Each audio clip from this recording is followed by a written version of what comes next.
Na madrugada do dia 25 de abril, o movimento das Forças Armadas estabeleceu o controle da situação política em todo o país.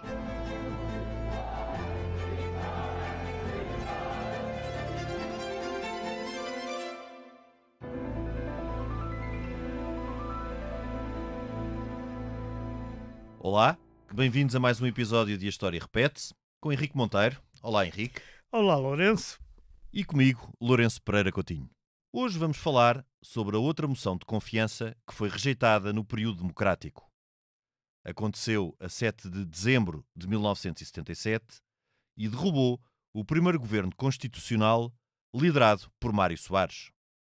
Então, Portugal vivia uma crise económica e social grave. Em abril de 1977, o Ministro das Finanças, Medina Carreira, tinha pedido ao FMI um financiamento de 2 milhões de contos que obrigou Portugal a medidas que necessitavam de apoio parlamentar maioritário. Este foi o motivo principal que levou o governo a testar a confiança do Parlamento na sua política. Mas existiam outros. Antes de falarmos sobre aquela moção de confiança e o seu resultado, importa contextualizar aquele tempo que hoje parece remoto. Fui deputado da oposição, fui jornalista e primeiro-ministro. Fundei um jornal e a primeira televisão privada em Portugal. E para contar as minhas memórias, voltei a inovar. Memórias de Francisco Pinto Balsemão, um podcast inovador baseado no livro homónimo, narrado por voz em inteligência artificial. Disponível em expresso.pt e nas plataformas de podcast. Expresso. Liberdade para pensar. A 25 de abril de 1976, data da entrada em vigor da Constituição de 1976, decorreram em Portugal as primeiras legislativas em democracia.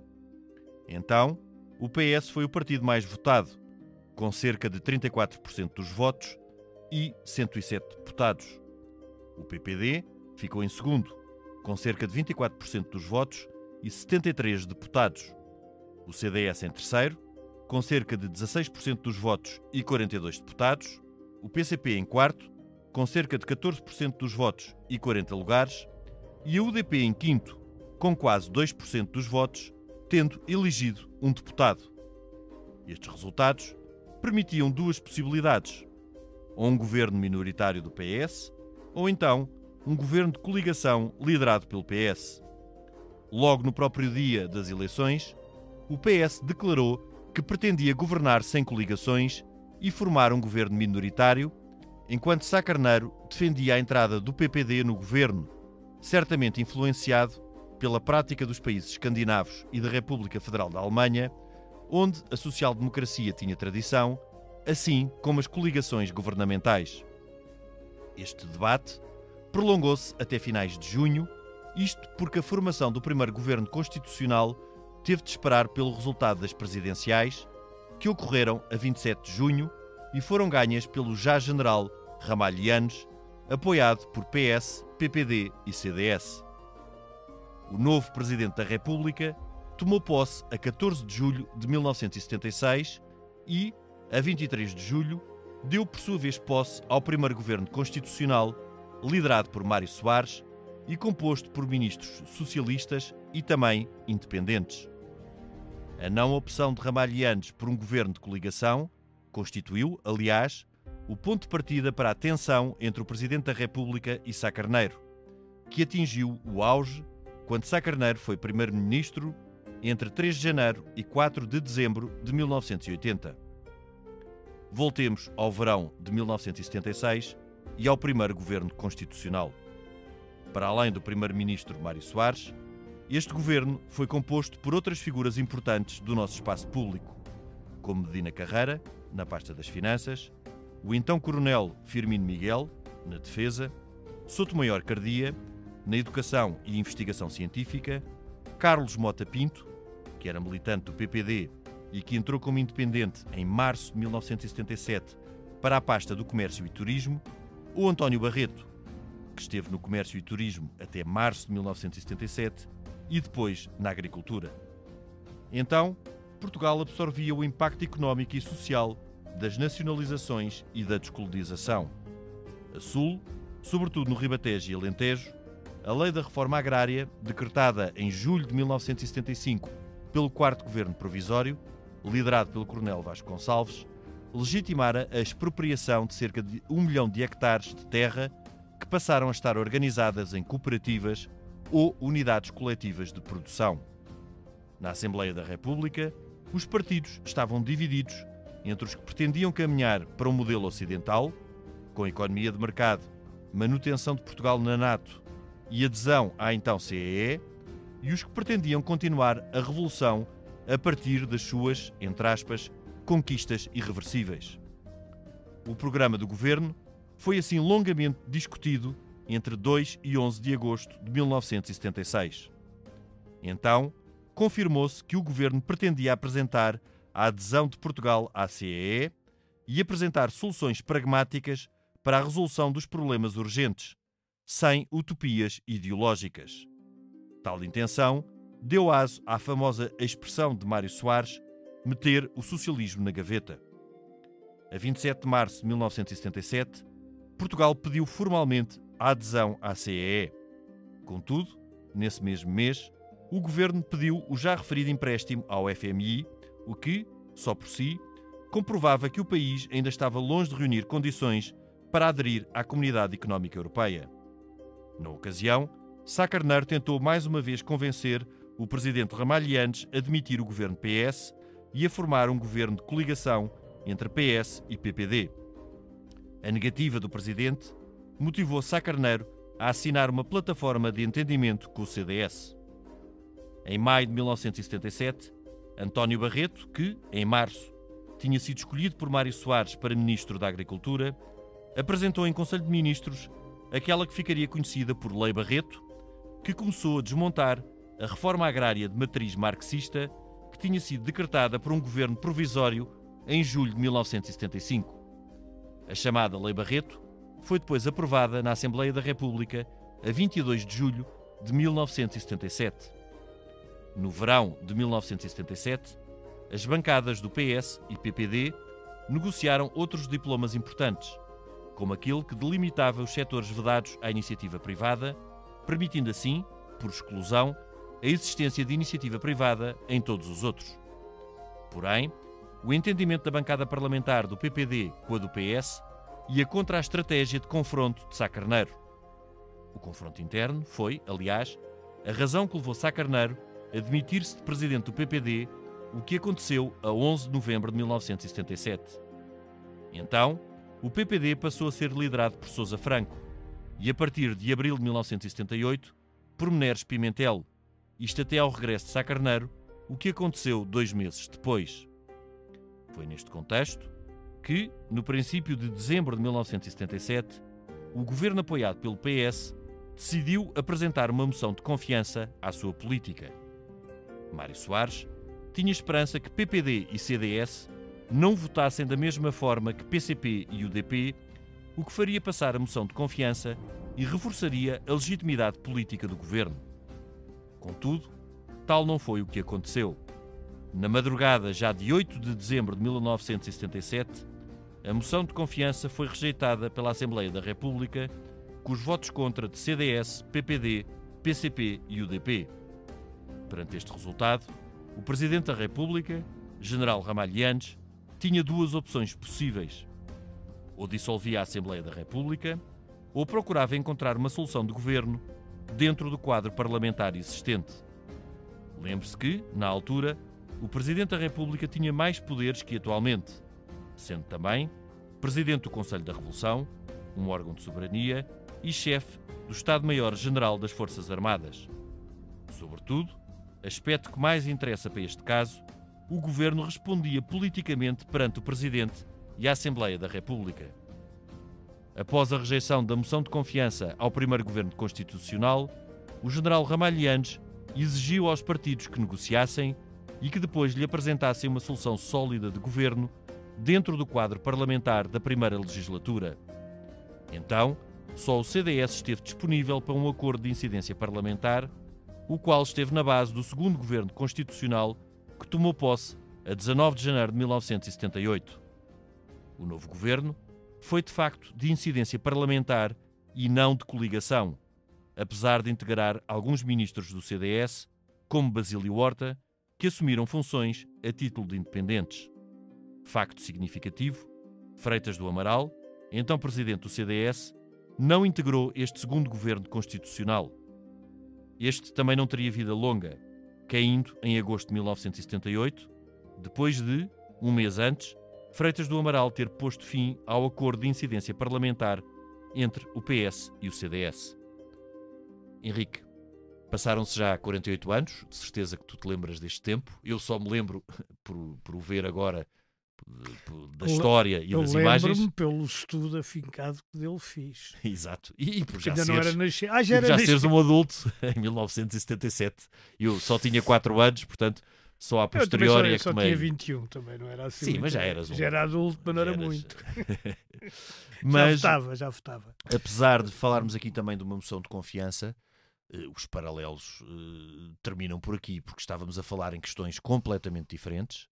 Estávamos a falar também de um governo minoritário, mas também de um presidente que, na altura, entendia que os governos se deviam formar no quadro do enquadramento parlamentar que existia, ou seja, o general Ramalhianes, e também, com certeza iremos falar disso ao longo deste episódio, resistiu praticamente até ao limite em dissolver o Parlamento, tendo depois também os seus governos de iniciativa presidencial. Mas agora, em relação a esta moção de censura e a este tempo, estamos a falar de um contexto completamente diferente daquele em que se verifica a moção de moção de censura, perdão, moção de confiança.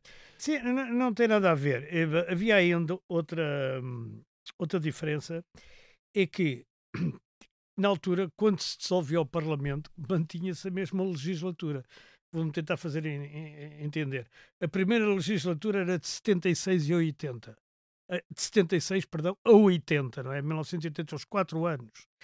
E o que isso quer dizer que teve 3 governos essa legislatura. Teve o primeiro do PS, com Mário Soares, o segundo, coincidência parlamentar, não teve mais ainda. Teve 5.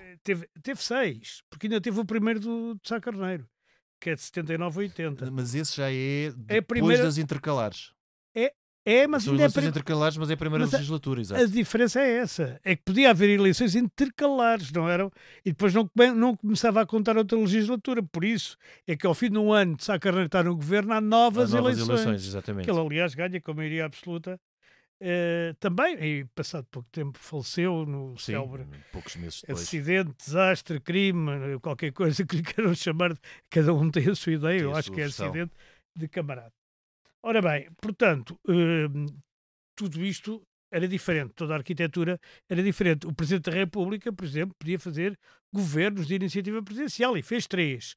Fez o primeiro com, aliás, a seguir à queda da coligação, não é bem uma coligação, do acordo de incidência parlamentar entre o PS e o CDS.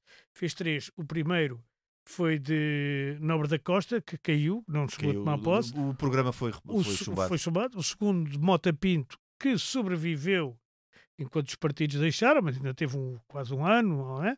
E o terceiro, que já foi para preparar eleições, o célebre governo de 90 dias de Maria de Lourdes Pinto da Silva. Esse governo de Maria de Lourdes Pinto da Silva, tecnicamente é um governo de gestão, não é um governo de iniciativa presidencial. Mas é de iniciativa presidencial. Sim. Portanto, o nome, como isso tudo, não são escolhidos no Parlamento, são apresentados ao Parlamento. Sim. Henrique, só recuando aqui um tempo, porque há uma curiosidade. Quando do fim do 6º Governo Constitucional, portanto, antes da entrada em funções do 6º Governo Provisório, antes da entrada em função do 1º Governo Constitucional, que há um Primeiro-Ministro interino. Porquê? Porque o Almirante Pinheiro de Azevedo, que também, outra coisa que hoje em dia não poderia acontecer, era Primeiro-Ministro e ao mesmo tempo candidato a Presidente da República. Portanto, era uma coisa impensável hoje, o Primeiro-Ministro em funções ser candidato. Impensável mas acho que não é proibido. Sim, proibido não será, mas manda as regras que não esteja como Primeiro-Ministro e depois seja candidato a... Eu não sei se agora há menos regras ou mais que havia na altura, mas enfim. Sim, mas mas não é uma coisa muito... Não pegou, digamos. Não pegou. Mas ele era candidato à Presidência da República e continuava como... Mas também estávamos a falar de um governo provisório, portanto não tinha sido um governo eleito, é uma situação diferente. Mas o Almirante Pinheiro de Azevedo tem um AVC, um problema de coração, durante a campanha eleitoral e até ao fim do 6º Governo Provisório é o Ministro da Administração Interna, que neste momento eu não me lembro o nome, mas tenho aqui até nos apontamentos, já vou ver, Vasco Almeida e Costa. O Vasco Almeida e Costa, exato. Mais tarde é governador de Macau também. Exato. Agora, há aqui uma questão que é muito interessante nós vermos estas duas épocas que parecem paralelas, mas não são nada. Sim, tem quase 50 anos a separá-las. 48, que é o tempo exato que demora aquilo que a gente chama o salazarismo, ou a ditadura, ou o fascismo, ou como lhe queiram chamar, que vai de 26 até 74. Sendo que desses 48 anos, o consulado de Salazar é menor. É de 32 a 68. Sim. É de 36, portanto. Bom, aqui passaram já 48 anos, mas na altura isso não quer dizer que a gente tenha avançado muito, porque, por exemplo, há coisas extraordinárias. Eu fui ver o discurso, acho que também viste, não é? Também. Do Dr. Mário Soares, que era primeiro-ministro, quando apresenta a moção de confiança, ele fala de 2 minutos. 2 minutos. E as pessoas calam-se, estão todas caladas ao ouvi-lo. Sim. Também, quer dizer, ele não dá aso a que haja ali muita agitação, só em 2 minutos. E os outros discursos, curiosamente, à exceção do discurso do PCP, que é uma coisa contra os latifundiários, latifundistas, como ele chamava, o deputado, que eu agora não tenho presente quem era, os latifundistas, o capitalismo, querer voltar ao fascismo, querer a reação e não sei o quê, à exceção desse, são discursos muito relativamente objetivos e curtos. O discurso do líder da oposição, na altura Magalhães Mota, que fazia parte do PSD, na altura dirigido, como tu dizes, por Sousa Franco, sim. Que mais tarde, aliás, vai aliar ao Mário Soares contra o Sá Carneiro, também é outra história. Sim, é um dos fundadores da ASDI. Da ASDI, exatamente. Com Magalhães Mota também. Sim, que saem na altura do governo Mota Pinto e pouco depois do governo Mota Pinto. No governo Mota Pinto, de iniciativa presidencial. Sim. Estava a pensar no governo do Soares com Mota Pinto. Não no do Bloco Central, no do Mota Aliás, Pinto. a ASDI e outros deputados, que aqui são dados como independentes, que votam também contra a moção de confiança, não é? Votaram 5 independentes. 2 eram trotskistas, expulsos do PS, Carolina Pereira e Aires Rodrigues. E outros eram daquela linha do Lopes Cardoso, que vai fundar o EDS, União de Esquerda Democrática Socialista, que junto com a ASDI, a Ação Social Democrata Independente, farão e com o PS, FRS. fazem a FRS, que Soares mais tarde considera um péssimo negócio, porque o Francisco Sá Carneiro ganhou com maioria absoluta. Sim. Portanto, mas também é importante reforçar que, do lado do PPD, a turbulência também era grande. Era enorme. Entre o grupo do Emílio Guerreiro e o Sá Carneiro. O Emílio Guerreiro já tinha sido, não é? Sim, foi em 75 e... Estava doente e tal, mas depois ficou sempre aquele grupo das opções inadiáveis, que é este, no fundo, do Sousa Franco e disso tudo, que são mais centristas do que enquanto os outros são mais direitistas. E, sobretudo, há uma outra divisão. É que Sá Carneiro, aliás, muito, como é que é dizer, muito influenciado por teses de jovens turcos na altura do PSD, refiro-me a Pedro Santana Lopes, Emanuel Drão Barroso, outros que tinham saído. Muito novos. Eram muito novos, tinham 22, 23 anos, que na altura tinham saído um da extrema-direita, o outro da extrema-esquerda, vai tudo para ali. E o próprio Marcelo Rebelo de Sousa, que foi sempre do PSD, tem a teoria da bipolarização. Acham que é necessária uma bipolarização. E essa bipolarização significa confronto também. Confronto. Exatamente. Significa um confronto. E, portanto, eles acham achariam inacreditável que o PSD não votasse contra uma moção de confiança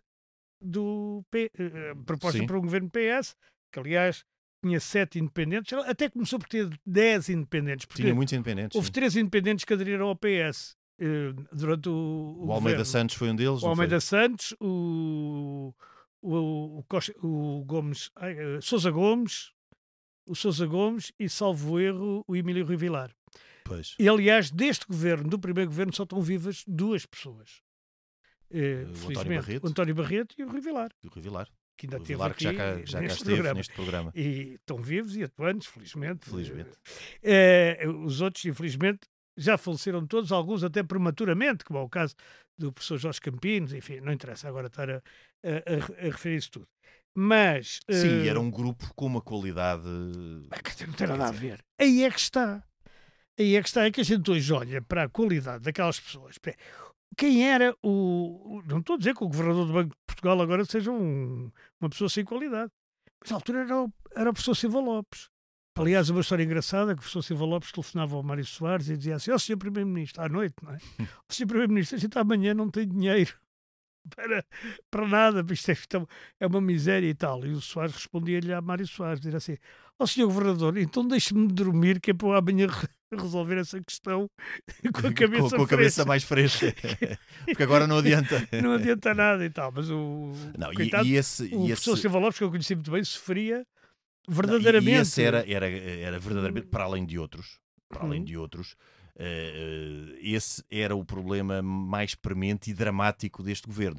É, aliás, com este governo que Mário Soares também, no seu discurso de tomada de posse do primeiro governo constitucional, do segundo governo constitucional, fala na questão de temos que resolver estas questões com pragmatismo e não com utopias ideológicas. Exatamente.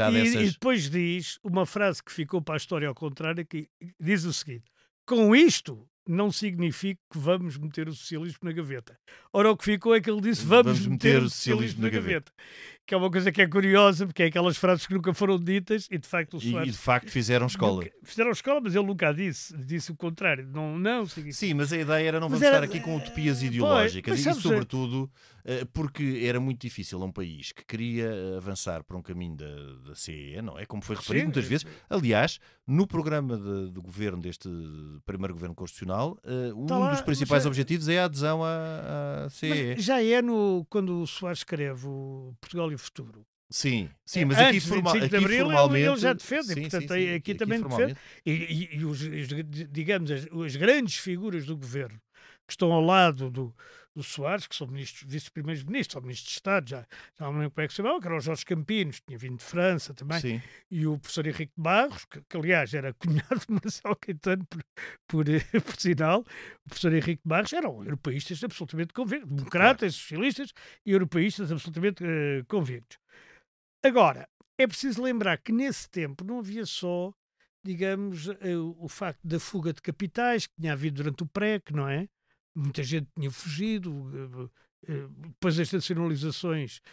Sim, foi o resultado de toda... Não, mas há uma coisa que já ninguém se lembra muito bem, em que Portugal foi exemplar, mas que gastou imenso dinheiro. Houve as independências todas de Palop, e Portugal aumentou quase 10% a população e integrou essa gente toda. A integração dos retornados, como eram chamados na altura, eles não gostavam, era um bocado pejorativamente que lhes chamavam retornados.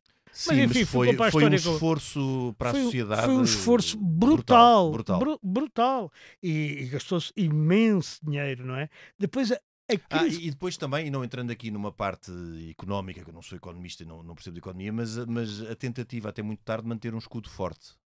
Sim. Depois começaram as desvalorizações. Essa tentativa vinha do antigo regime, aliás, já.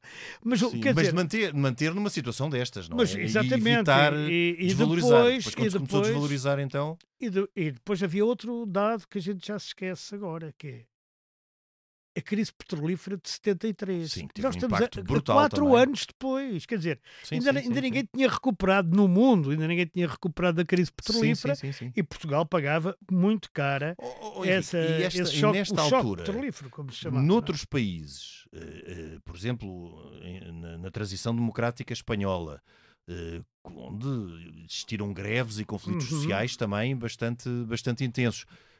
No Reino Unido, antes do governo Thatcher, com as crises dos mineiros e as crises todas dos sindicatos, a greve do carvão, foram momentos muito, muito conturbados esta segunda metade da década de 70. Portanto, com uma revolução que, com este impacto também da vinda de retornados, com, obviamente, o impacto a sul da reforma agrária e de uma transformação por completo do tecido e da estrutura de propriedade a sul, o país estava com dificuldades sérias, não é? A nível económico.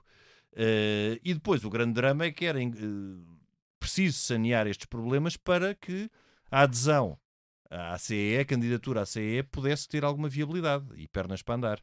Exatamente. Ora bem, é na altura o que o Soares se torna muito importante aqui em algumas coisas, porque o Soares é amigo de vários líderes europeus que podiam fazer o tal grande empréstimo a Portugal que Portugal necessitava. Desde logo Monami Mitterrand.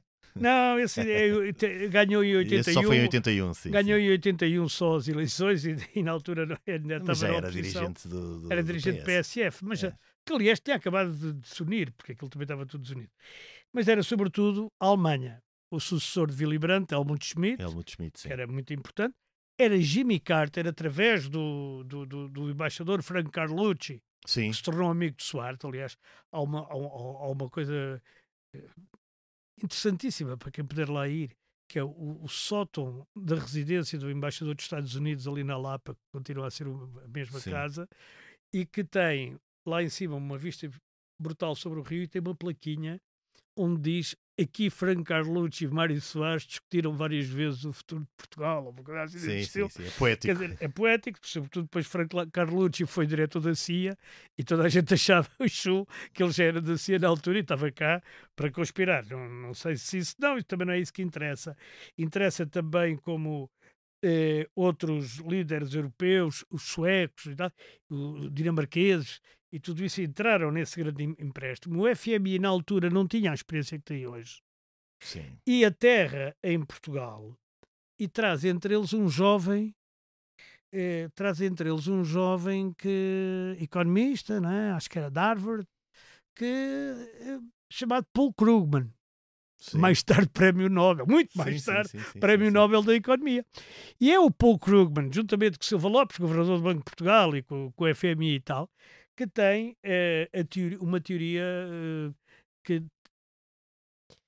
é boa, quer dizer, que depois provou relativamente bem, que é a desvalorização deslizante. Lá está. Sim. Em relação ao escudo forte, o que eles fazem é que todos os meses os escudos valorizavam um bocadinho. Pois. É a partir daí, não é? Portanto, no fundo, também o que provocou a crise foi tentar manter o escudo forte até esta altura. E o problema é que as pessoas não davam muito por isso, mas todos os meses perdiam dinheiro, não é?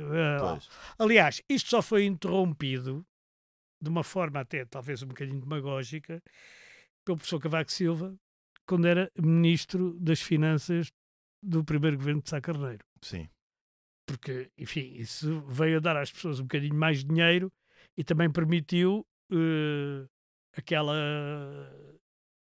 retomar da economia, da maioria absoluta, que, aliás, foi de tal maneira que em 83 o FMI voltou, porque já estava tudo estragado outra vez. Enfim, são perspectivas que ainda hoje mas há aqui também para além de todas essas de todo este enquadramento internacional e até na altura da capacidade de Mário Soares em falar com vários dos seus contactos europeus para procurar um apoio a Portugal antes da entrada na CEE, não é? Portanto, no fundo isto era um apoio prévio à entrada na CEE. Sim. Há também aqui uma arquitetura durante estes anos de tensão e muito complexa entre Sá Carneiro, Mário Soares e o general Ramalhianes. Este triângulo nunca funcionou. O PS e o PPD apoiaram a eleição do general Ramalhianes, mas aqui, logo num primeiro momento, o PPD e, sobretudo, Sá Carneiro distanciam-se quando a constituição do primeiro governo constitucional e quando o general Ramalhianes opta pela formação de um governo minoritário e por não forçar uma coligação com o PPD. Esta é uma altura em que o presidente tinha um grande poder, sobretudo aqui no caso em relação ao governo, porque o governo respondia politicamente perante o presidente. Também perante o presidente. Também respondia perante a Assembleia e perante o presidente. E o presidente entendia mesmo que havia uma eleição para a Assembleia tinha aquela composição e os partidos tinham que se entender dentro daquele quadro, forçar os partidos a entenderem-se dentro daquele quadro. E é interessante repararmos, tanto na tomada de posse do primeiro governo constitucional como depois do segundo, o discurso do general Ramalhianes é um discurso de alguém que afirma, é um discurso político e programático em que identifica aquelas linhas que o governo deve seguir. E até na reeleição do Yanes, que foi reeleito, como tu sabes, contra o PSD, contra o CDS e contra Mário Soares. E contra Mário Soares, que se demite, não é? De secretário-geral do PS. Suspende, sim. Sim, autossuspende-se, e quem ganha lá também é o ex-secretariado, que no fundo, enfim, são pessoas que mais tarde vão ter o Partido Socialista, não é? Nomeadamente o Engenheiro Guterres, o Vítor Constâncio, enfim. Sim, foi vários. a vaga que Exato. veio a seguir. E, bem, os que são agora ainda não eram praticamente vivos na altura, eram miúdos. Sim. Os que estão agora na liderança do Vítor PS. Constâncio, se eu não me engano, foi para as finanças no segundo governo constitucional. Neste governo Vítor de incidência Constâncio parlamentar foi com o Ministro das CDS. Finanças, foi Ministro das Finanças, e depois, durante o período do Bloco Central, salvo erro, foi Governador do Banco de Portugal também. Não, isso foi mais tarde, Foi mais Governador tarde, do Banco de Portugal, mas foi qualquer coisa também importante. Ministro das Mas Finanças era o Hernani Lopes. Hernani na Lopes, altura, não é? no Bloco Central, sem dúvida. Mas o Vítor Constâncio, aliás, foi sempre uma ponte entre os soaristas e os ex-secretariado. Quer dizer, foi sempre uma pessoa que teve um papel de ponte, quer dizer, falava bem com os dois lados. Ele e uma outra pessoa, que era totalmente do ex-secretariado, que era o José Manuel Galvão Teles, mas que tinha a característica de ser o vizinho de cima de Mário Soares. E, portanto, encontravam-se nas escadas e aproveitavam. Tinha a vantagem da proximidade. Tinha a vantagem da proximidade. Faziam ali umas combinações, o que tinham. Mas eu há pouco falei dos retornados, porque acho que, e é uma coisa que é importante, que Portugal nunca valoriza. Quer dizer, nós somos muito bons a dizer mal de nós próprios, mas somos totalmente incompetentes quando fazemos qualquer coisa bem. Sim, aliás, ainda se vai descobrir que na questão dos retornados houve racismo estrutural e coisas horríveis que nós fizemos, escravatura, desconstruir. Mas quer dizer, bom, o que não há dúvida é que nas descolonizações, que foram todas anteriores, porque a nossa é tardíssima, não é? É completamente anacrónica, já completamente fora do tempo. Mas o que é verdade é que nas outras descolonizações, todos os países descolonizadores tiveram problemas, a começar por França. França, com os argelinos. Os argelinos, Le Pied Noir, não é? Sim. Todos eles tiveram imensos problemas com as pessoas que voltavam das colónias. Portugal não teve praticamente, teve alguns também, mas não teve praticamente problemas. Os retornados integraram-se completamente, revitalizaram a economia, porque fizeram pequenos negócios. Eram empreendedores. E foi uma coisa extraordinária. E foram também fundamentais para o fortalecimento dos partidos não marxistas. Da direita, pois foram, porque eles estavam vacinados, como é óbvio, vacinados com o marxismo em África, exatamente. E, portanto, nesses aspectos foram fundamentais. Mas só para agora ver como... A gente há bocado estava a comparar, mais ou menos, ter ensaio de comparação com o que se passou agora, ou com o que se está a passar agora. E a verdade é que isto não tem nada a ver. Porque isto era uma questão política fundamental. Sim. Era uma questão de política económica e de confiança naquele governo para executar. Exatamente. Em novembro, antes da moção ainda, não é? E o Soares tenta uma solução e apresenta à Assembleia da República um memorando com as propostas do governo para haver uma plataforma de acordo com os partidos políticos e com os parceiros sociais que sustivessem o acordo com o FMI. Ora bem, ele não consegue isto. Ele faz esta tentativa ainda. Mas na altura já estava o Sá Carneiro, e com a tese da polarização, e da bipolarização, aliás, com a tese da bipolarização, e o Sá Carneiro foi sempre... Aliás, houve pessoas que foram sempre a favor da tese da bipolarização. Basta recordar, ainda hoje, José Miguel Júdice, por exemplo, que foi, e na altura... O Sá Carneiro tinha uma lógica altamente confrontativa.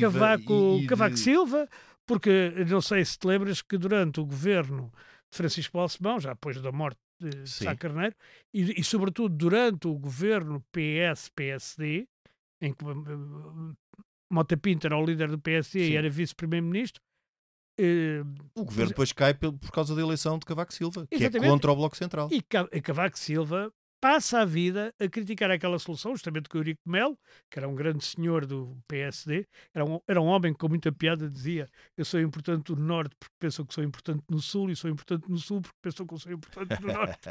Mas ele nisso tinha muita estratégia. piada, mas foi um homem que alinhou sempre com o professor Cavaco Silva, e que os dois, e mais aquele grupo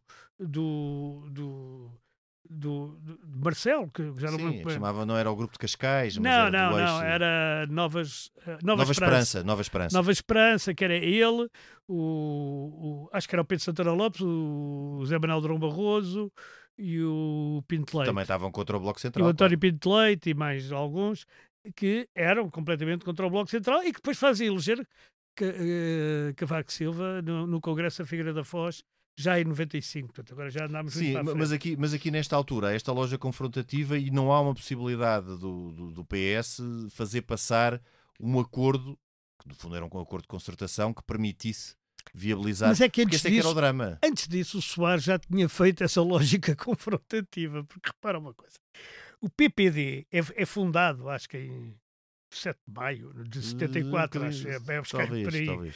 É fundado logo a seguir a 25 de Abril, portanto, uma semana depois, ou 15 dias depois, é fundado e aparecem 3 personalidades, Sá Carneiro, Balsemão e Magalhães Mota. E essas 3 personalidades aparecem à frente e tal, mais tarde, o PPD passa-se a chamar PSD. Ainda hoje se chama PPD-PSD. Sim. Há quem faça muita questão nisso, não é? Exatamente. Pedro Santana Lopes faz muita questão em... Para não chamar PSD, para chamar Exato. PPD, que era o nome original. E ele passa-se a chamar PSD porque Sá Carneiro quer aderir à Internacional Socialista. Porque Sá Carneiro... aliás, os escritos todos de Sá Carneiro, ele diz social-democrata. Sim. Nunca se definiu de outra maneira. E muitas das coisas que ele defende, postas agora, eu acho que o próprio Pedro Nuno Santos teria dificuldade. Mas claro, as coisas também mudam, não vale a pena estar com isso. Sim, era outro contexto. Era outro contexto. Mas ele quer entrar na Internacional Socialista. E quem é que o impede completamente?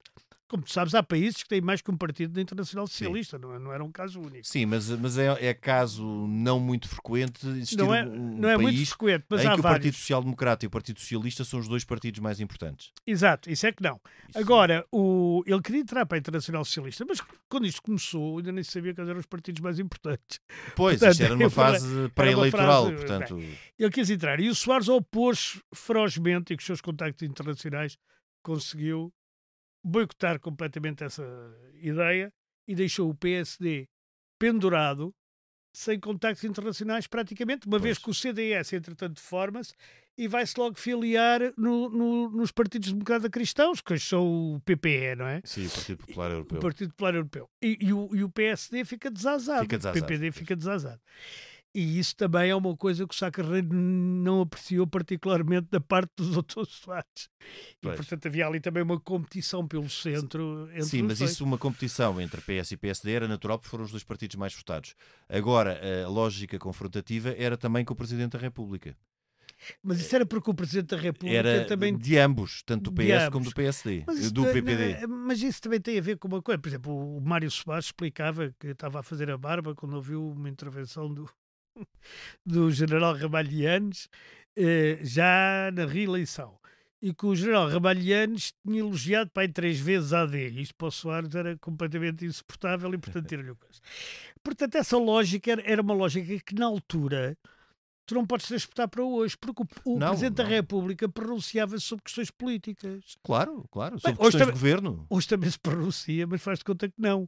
Mas na altura não era preciso fazer de conta, pronunciava-se mesmo. Não pronunciava-se porquê? Porque o Presidente podia, e aqui é uma das grandes diferenças para os dias de hoje, se achava que as políticas, se não tinha confiança na política do gogoverno, exonerava-o, demitia-o. Também pode demitir agora o do governo, mas enfim, sim, mas não por questões políticas. Se não tiverem, seja, se tiverem em causa o regular funcionamento, sim, é preciso ter uma isso é a dissolução. A dissolução não, isso é a dissolução e também pode demitir o mas governo. Tem que se verificar um conjunto de pressupostos que na altura era mais discricionário. Não é tão fácil, não é? Mas na altura o Presidente da República, como tu disseste, era o Presidente do Conselho da Revolução, sendo que o Conselho da Revolução era uma espécie de Conselho de Estado. Não é? Era. E era também... e fazia vezes o Tribunal Constitucional. Exatamente. Portanto, quer dizer, o Presidente tinha imensos poderes. Se a gente for ver... E era chefe de Estado-Maior-General das Forças Armadas. Exatamente. Portanto, num país que tinha vindo de uma revolução protagonizada por militares. E que ainda tinha muitos militares no ativo. Mas, portanto, esta é curioso, porque esta moção é aprovada por toda a gente, menos o próprio PS, não é? E não há ninguém que rejeitada. Exato, exato, é rejeitada, Rejeitada. tens razão. Que é Portanto, a uma moção de confiança é rejeitada. é rejeitada. É rejeitada por toda a gente, à exceção do PS. Eram 100 num Parlamento que eu acho que tinha 260 deputados. não é? 263, acho eu. Era Sim, uma coisa... era com Depois os é que passa para 250. Pois, já. 263. Era uma coisa assim estranha, porque havia uns de Macau também e tal. Sim. E depois, portanto, são 100, são muito poucos para o que era preciso para a maioria. Pois é rotundamente É rejeitado. rotundamente rejeitado. E o general Yanes, o Presidente da República, volta a convidar o Soares com a condição dele arranjar uma solução maioritária, que ele arranja, embora demore muito pouco tempo, não é? Com o Pois. CDS. Pois. O tal governo de Esse dissidência foi um parlamentar. governo que nasceu logo torto, porque o compromisso do CDS com esse governo foi muito relativo. O próprio facto de Freitas do Amaral não ter entrado como...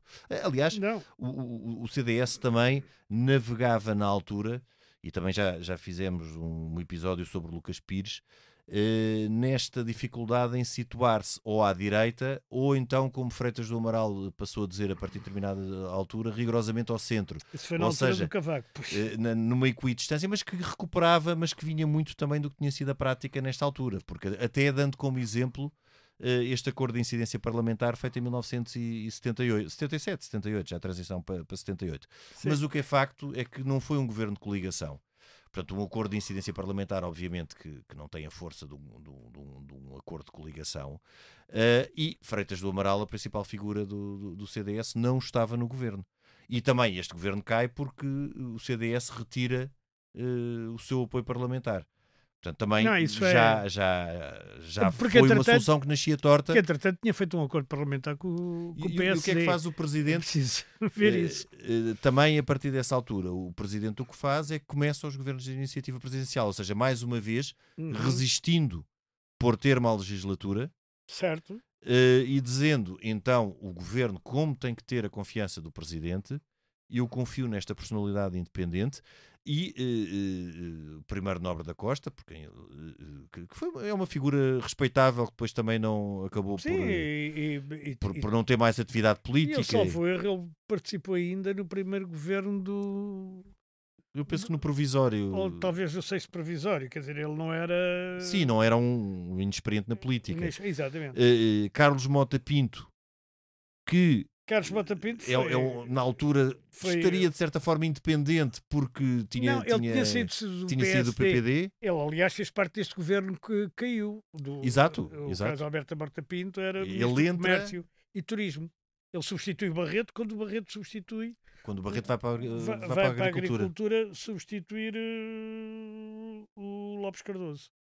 O Lopes Cardoso sai pela esquerda. E isto porquê? Porque já era ideia de Mário Soares fazer uma lei que travasse A reforma agrária. Sim. a lei feita por um governo provisório, portanto não Uhum. tinha sido votado em eleições, pelo quarto governo provisório de Vasconcelos. E é a lei talvez mais emblemática deste governo. Acaba por ser de toda a ação governativa. Há dois momentos É a lei cruciais Barreto. que ficam deste governo. O pedido formal de adesão à CEE, de tudo, não é? Mas, E há mas fica como há positivo. outro que tu não te lembras, que é a gestão democrática das escolas, que é uma lei, é a lei Cardia. A lei da Souto Maior Que Cardia, os sim. estudantes gritavam: o Cardia tem que arder. Em fato. eu não sou desse tempo, quer dizer, não, por acaso Mas sou. já tinhas Não, passado, já não tinhas tinha passado nada, a fase da escola. Não tinha nada, não, mas é que a lei da gestão democrática atinge, sobretudo, as universidades.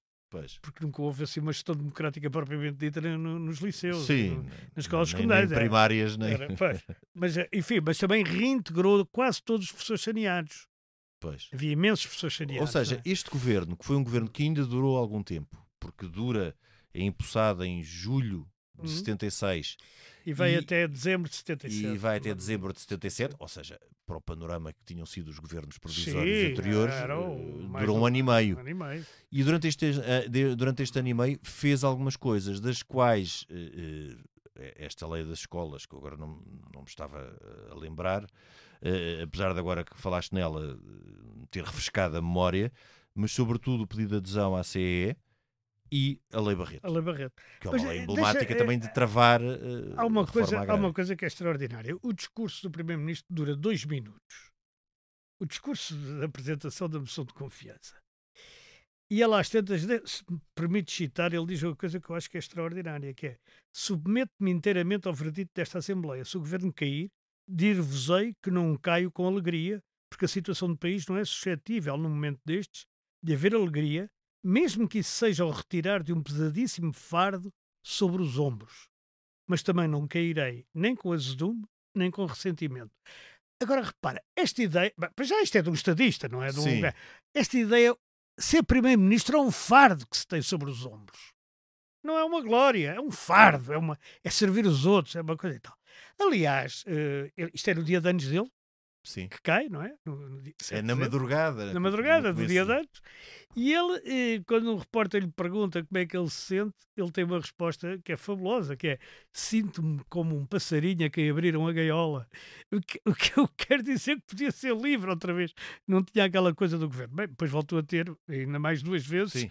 porque Sim. foi ainda primeiro-ministro Ainda- de mais 2 governos. Ainda muita coisa estava para acontecer. Mas com esta frase de Mário Soares, e olhando para o que foi esta moção de confiança, a moção de confiança rejeitada pelo Parlamento em dezembro de 1977, ficamos hoje por aqui.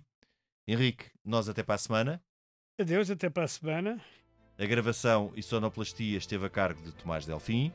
Nós voltamos na próxima semana, noutro tempo e noutro espaço.